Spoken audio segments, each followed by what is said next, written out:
नमस्कार, प्रभा चिंतन चैनल में आपका स्वागत है। आइए सुनते हैं मनु भंडारी जी द्वारा लिखित कहानी नई नौकरी। टाई की नॉट ठीक करते हुए कुंदन आदेश देता जा रहा था। सोफे का कपड़ा कम पड़ गया है, तुम खुद जाकर ले देना। इनके जिम्मे कर दिया तो समझो सब चौपट। दरवाजे खिड़कियों का वर्निश आज पूरा हो जाना चाहिए। और देखो, प्लम्बर आएगा तो जहाँ जहाँ के नल और पाइप खराब हों सब ठीक करवा लेना। रमा पीछे खड़ी सामने के आईने में कुंदन के प्रतिबिंब को देख रही थी। उसे लग रहा था नई नौकरी के साथ कुंदन की सारी पर्सनालिटी ही नहीं, बात करने का लहजा तक बदल गया है। कितना आत्मविश्वास आ गया है सारे व्यक्तित्व में, रौब जैसे टपका पड़ता है।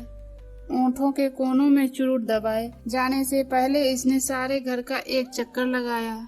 यह भी रोज का एक क्रम हो गया था। पीछे के बरामदे में दर्जी सोफे के कवर सिलाई कर रहा था। कुछ दूर खड़ा मिस्त्री छोटे छोटे टीनों में वर्निश तैयार करते लड़के को कुछ आदेश दे रहा था। कुंदन को देखकर उसने सलाम ठोका। अब्दुल मियाँ, आज काम पूरा हो जाना चाहिए। तुम्हारा काम बहुत स्लो चल रहा है। काम तो देखिए सरकार, समय चाहे 2 दिन का ज्यादा लग जाए पर आपको शिकायत का मौका नहीं दूंगा मैं साहब, काम की क्वालिटी पर। अच्छा। कुंदन लौट आया। ड्राइंग रूम के पार्टीशन पर नजर पड़ते ही कहा, इंटीरियर डेकोरेट्स वालों के यहाँ फोन जरूर कर देना। यह पार्टीशन बिल्कुल नहीं चलेगा। डिजाइन क्या बताया था, बनवा क्या दिया? रवीश। कुंदन गाड़ी में बैठा। रमा पोर्टिको की सबसे निचली सीढ़ी पर खड़ी थी। उसे लगा जाने से पहले एक बार वह फिर सारे आदेशों को दोहराएगा, पर नहीं। गाड़ी स्टार्ट करके खिड़की से जरा सा हाथ निकालकर हल्के से हिलाते हुए कहा, अच्छा बाय बाय। तो इसे ख्याल आया, यह तो उसकी आदत थी कि गाड़ी में बैठकर चलने से पहले वह नौकरों के सामने बताए हुए सारे काम फिर से दोहरा दिया करती थी। तब कुंदन हंसता हुआ कहता था, बस भी करो यार, अब कितनी बार दोहराओगी? तुम इतनी बार कहती हो, इसी से वह गड़बड़ा जाता है। गाड़ी लाल बजरी की सड़क पर तैरती हुई फाटक से बाहर निकली और दूर होती हुई अदृश्य हो गई। रमा को लगा जैसे कुंदन उसे पीछे छोड़कर आगे निकल गया है, बहुत आगे, जैसे वह अकेली रह गई है। 1 महीने पहले वह भी कुंदन के साथ ही निकला करती थी। कुंदन उसे कॉलेज छोड़ता हुआ ऑफिस जाया करता था, पर अकेलेपन की यह अनुभूति तभी तक रहती जब तक वह पोर्टिको में खड़ी रहती। जैसे ही फ्लैट का दरवाजा खोलकर वह भीतर घुसती, लकदक फर्नीचर, शीशों के दरवाजे और खिड़कियों पर झूलते लंबे लंबे पर्दे, मिस्त्रियों की खटपट, नए नए डिस्टेम्पर और वर्निश की हल्की सी गंध के बीच न जाने कहाँ डूब जाती। काम की एक लिस्ट उसके पास होती जिसे उसे पूरा करना होता। काम करते मिस्त्रियों को देखना होता, मार्केट के 2-1 चक्कर लगाने होते, और यह सब करते करते ही शाम हो जाती। टिंग टिंग ट्रिंग ट्रिंग। फोन उठाकर उसने नंबर बोला। कौन? मिसेज बर्मन। कहिए क्या खबर है? मिसेज बर्मन शिकायत कर रही थी। कॉलेज छोड़े महीना होने आया, एक बार सूरत तक नहीं दिखाई, आउट ऑफ साइड। अरे नहीं। रमा ने बात बीच में ही काट दी। उसने थोड़ा सा झुककर कोहनी मेज पर टिका ली। उसने हाथ में पेंसिल लेकर वह फोन का संदेशा लेने के लिए जो पैड रखा था उस पर यूं ही आड़ी तिरछी लकीरें खींचने लगी। आज लंच के समय आओ ना, साथ बैठकर खाएंगे। तुम्हारे चले जाने से सारा डिपार्टमेंट तो सूना ही हो गया। लंच के समय तो तुम्हें बहुत ही मिस करते हैं, और एक तुम हो कि जाने के बाद खबर तक नहीं ली। क्या बताऊं, इस नए घर को ठीक कराने के चक्कर में इतनी व्यस्त रही कि उधर आ ही नहीं सकी। अच्छा यह बताइएगा, सुधा, मालती, जयंती सब कैसी हैं? कहा ना आज आ जाओ, सबसे मिल भी लेना, खाना भी साथ खाएंगे आज। और एक क्षण को मन के भीतरी स्तर पर आज के सारे कामों की लिस्ट तैयार सी गई। आज तो संभव नहीं होगा मिसेज बर्मन। क्षमा याचना के स्वर में वह बोली, बस 1 सप्ताह और ठहर जाइए, फिर अपने इस नए घर की पार्टी दूंगी। देखिए अपनी रमा का कमाल। देखेंगी तो समझेंगी कि 1 महीने तक क्या करती रही। और फिर 2-4 इधर उधर की बातें और हल्की फुल्की सी मजाकें हुई और रमा ने फोन रख दिया। फोन रखने के बाद नए सिरे से इस बात का बोध हुआ कि कॉलेज छोड़े उसे 28 दिन हो गए। जाना तो दूर, उसे कभी ख्याल भी नहीं आया वहाँ का। आश्चर्य के साथ उसे थोड़ी सी ग्लानि भी हुई। वह क्यों नहीं गई, कैसे रह सकी बिना गए। आज बर्मन का फोन नहीं आता तो पता नहीं और भी कितने दिनों तक उसे उधर का ख्याल ही नहीं आता। क्या सचमुच बड़े अफसर की बीवी बन गई है। उसे मजाक में कसा हुआ जयंती का रिमार्क याद आया। एकाएक मन हुआ कि अभी चल पड़े, एक बार सबसे मिल भी आए। मना करने के बाद पहुंचकर वह सबको प्लेजेंट सरप्राइज देगी। उसने रसोई में जाकर 10-12 आलू के पराठे और चाट तैयार करने को कहा। ये दोनों चीजें वहाँ सबको बहुत पसंद थीं। सारे डिपार्टमेंट में वह और मिसेज बर्मन ही विवाहित थी, बाकी सब कॉलेज हॉस्टल में रहती थी और अच्छी अच्छी चीजें खाने को उनकी फरमाइशें बनी ही रहती थी। उसे अपनी फेयरवेल पार्टी की याद आई। 10.5 साल की सर्विस थी। प्रिंसिपल ने अनेक शुभकामनाओं के साथ फूलों के बीच बड़े से गुलदस्ते के बीच पार्कर पेन का एक सेट रख कर दिया था। मिसेज चोपड़ा, आज इसी पेन से अपनी थीसिस पूरा करिए। जब भी वापस काम करने का मन हो, बिना किसी संकोच के चली आइए। यहाँ आपका हमेशा ही स्वागत है। उसके डिपार्टमेंट की सभी लेक्चरर्स गाड़ी तक उसे छोड़ने आई थी। भाई रमा जी, कॉलेज भले ही छोड़ दीजिए, पर लंच के समय खाना लेकर जरूर आ जाया करिए। तो उसकी आंखों में भी हंसी चमक उठी थी। तब उसे कुंदन की बात याद हो आई थी। वहाँ तुम पढ़ाने जाती हो या खाने? फोन पर भी जब तुम लोगों की बातें होती हैं तो खाने का ही डिस्कस होता है। उसने केवल उन लोगों से ही नहीं कहा था, बल्कि मन में भी सोचा था कि लंच के समय वह कॉलेज ही चली जाया करेगी। आखिर उसे भी तो अपने को कॉलेज से एकदम काट लेने में काफी कष्ट होगा। और इस तरह धीरे धीरे तो फिर भी तो क्या कुंदन ने ठीक ही कहा था। कॉलेज छोड़ने का निर्णय लेकर वह चुपचाप रो रही थी और कुंदन उसे समझा रहा था। मैं कह रहा हूँ, तुम्हें कतई अकेलापन नहीं लगेगा। तुम जरा भी कमी नहीं महसूस करोगी। Rather you will feel relieved. कितना स्ट्रेस है तुम पर आजकल। कुंदन को एकाएक विदेशी कंपनी में इतनी बड़ी नौकरी मिल जाएगी, इसकी आशा औरों को चाहे रही भी हो, कुंदन को बिल्कुल नहीं थी।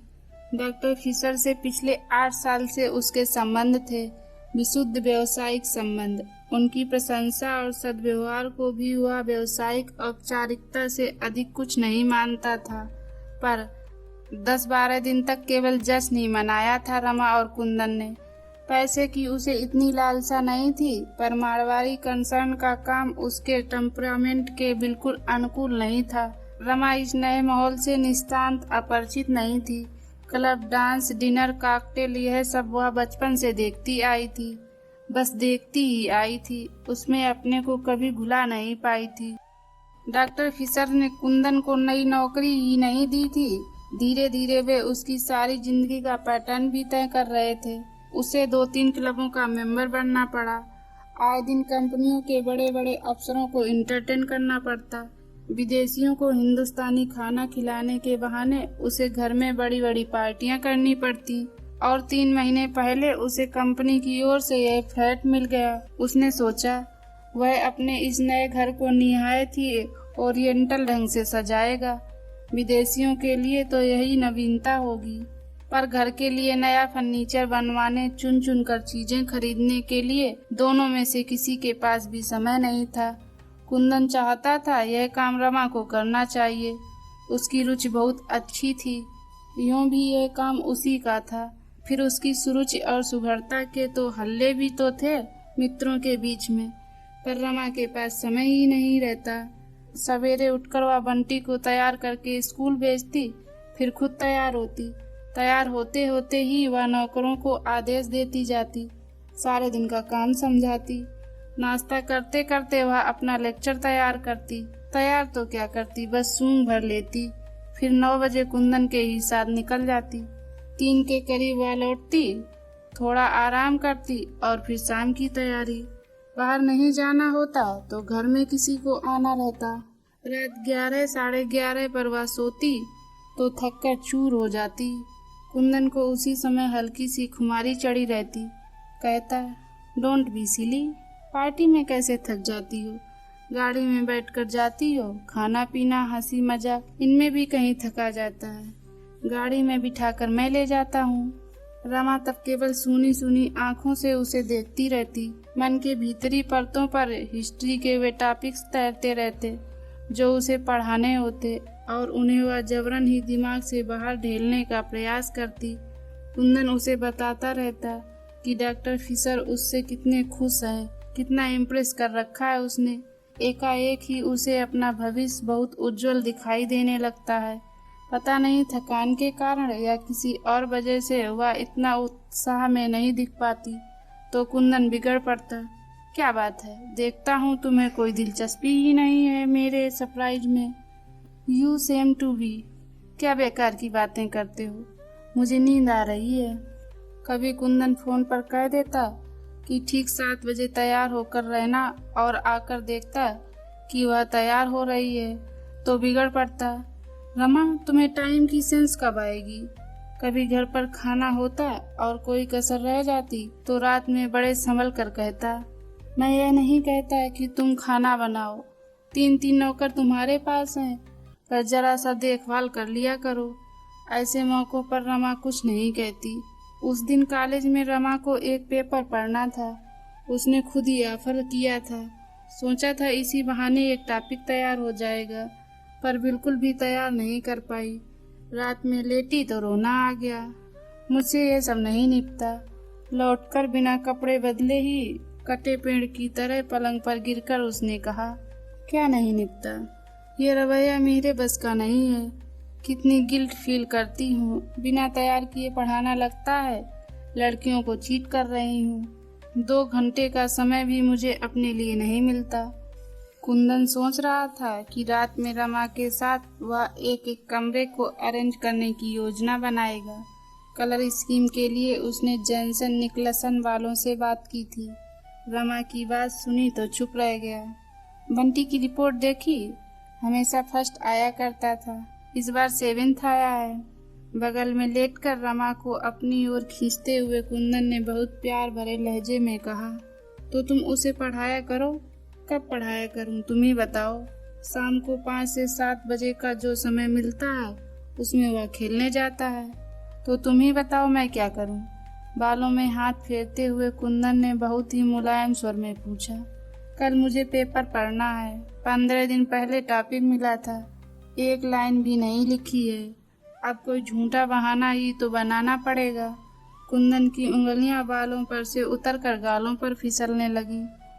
10 साल पूरे हुए, 6-8 महीने में अपनी थीसिस सबमिट कर देती तो मेरा सिलेक्शन ग्रेड में आना निश्चित ही था, पर ऐसी हालत रही तो। और रमा रो पड़ी।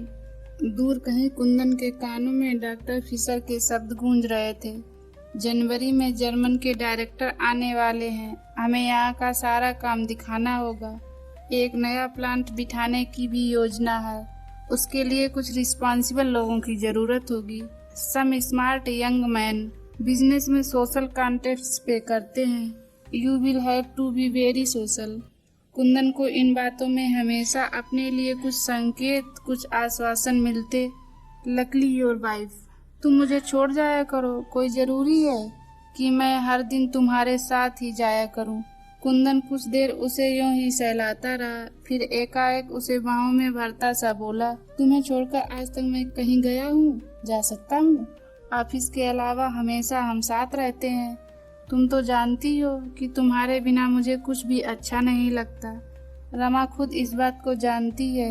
उनका विवाहित जीवन दोस्तों के बीच ईर्ष्या और प्रशंसा का विषय रहा है। समझ नहीं पाई क्या कहे।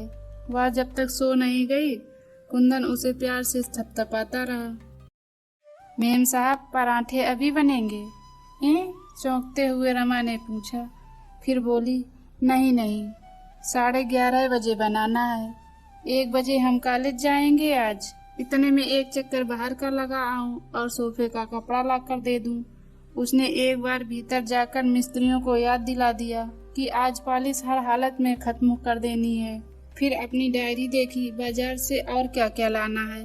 कपड़े बदलने गई तो देखा नौकर ने रैक से सारी किताबें निकाल कर रख दी थी और पहुंचकर जमा कर रहा था। इनमें से एक किताब भी उसने नहीं पढ़ी है, पर कुछ पर तो अभी तक अपना नाम भी नहीं लिखा है। कुंदन ने भी जोश में आकर एक दिन में इतनी ढेर सारी किताबें खरीद कर सामने रख दी थी।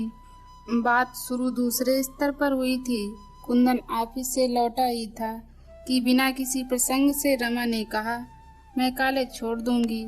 इस तरह काम करने से तो अच्छा नहीं करना ज्यादा अच्छा है। स्वर में ना कहीं तकल्ली थी ना शिकायत, बड़े सहज स्वर में उसने कहा था। कुंदन देखता रहा।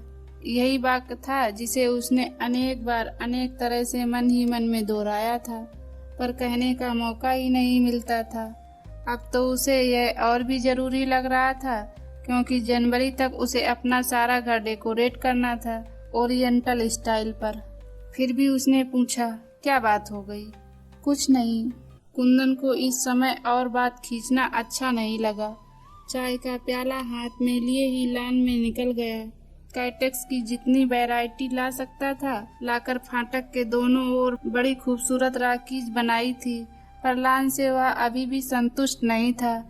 चाहता था लान पार्सियन कंपार्ट में बदल जाए।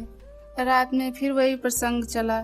कुंदन उससे बचना भी चाहता था और जानना भी चाहता था कि रमा ने सचमुच ही यह निर्णय ले लिया है या केवल कुंदन पर अपना आक्रोश प्रकट कर रही है। पर रमा ने केवल इतना ही कहा, अब निभता नहीं, कल इस्तीफा दे दूंगी। स्वर के भीगेपन ने कुंदन को भी कहीं से छुआ जरूर, फिर भी सारी बात को एक हल्के मजाक में बदलने के लहजे से उसने कहा, छोड़ो भी यार, वैसे भी क्या रखा है एशियंट हिस्ट्री पढ़ाने में।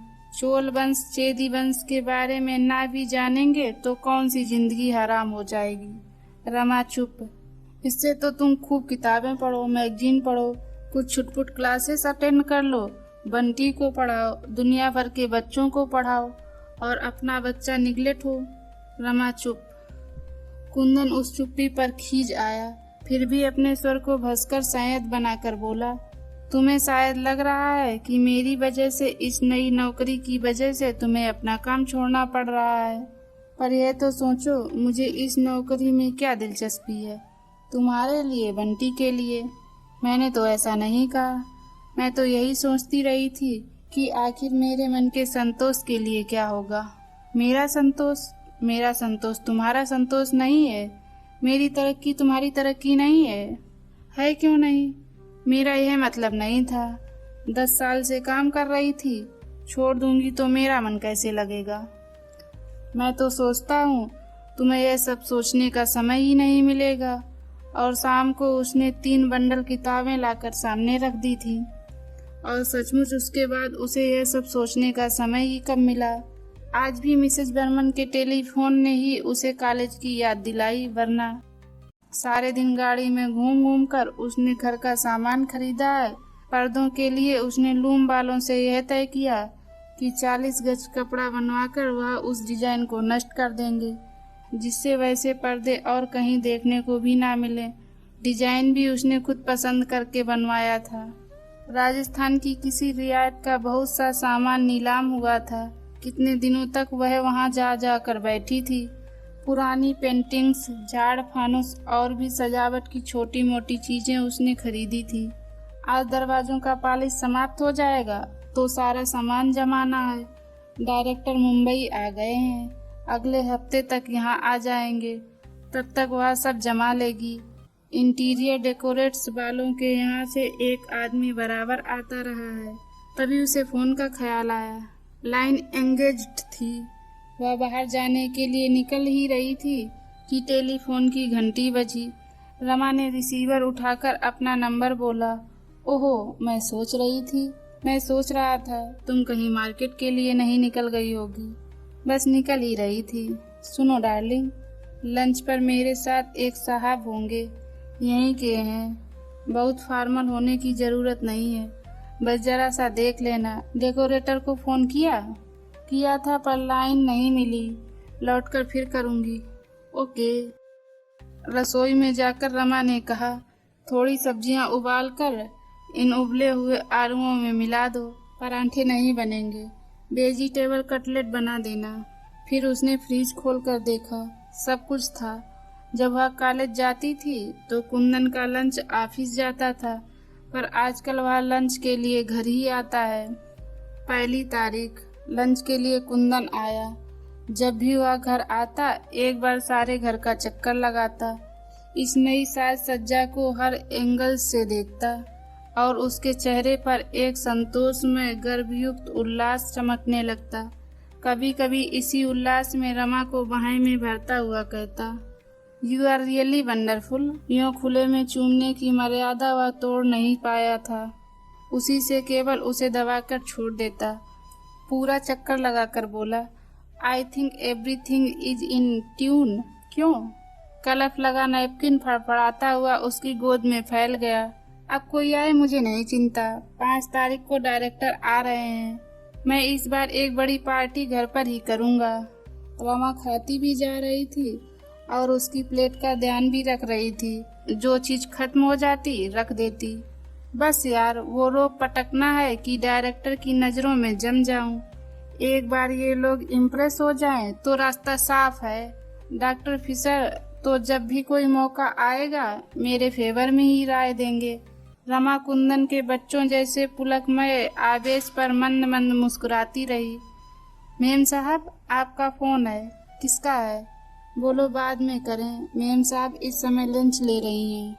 कुंदन इस समय रमा को वह सारी बातें सुनाना चाहता था जो आज उसके और फिशर के बीच हुई थी। कितने स्पष्ट थे सारे संकेत। फिर भी वह अपने अनुमानों का रमा से समर्थन करा लेना चाहता था। कॉलेज से मिसेज बर्मन का है। बैरा लौटने लगा। अरे ठहरो। और रमा एकदम उठ खड़ी हुई। बातें शुरू हुई तो वह भूल ही गई कि कुंदन खाने की मेज पर बैठा है और वह खाना बीच में ही छोड़कर आई है। अरे डार्लिंग आओ ना। तुम औरतों का भी बस एक बार चरखा चल जाए तो खत्म ही नहीं होता। रमा लौट ही रही थी। चरखा क्या? कोई इतने अपनेपन से बुलाए तो मैं ठीक से बात भी ना करूं। यह भी कोई बात हुई भला? अच्छा अब अपना खाना खत्म करो। तुम्हारा हो गया तो तुम उठ जाओ ना। नो, यह कैसे हो सकता है भला?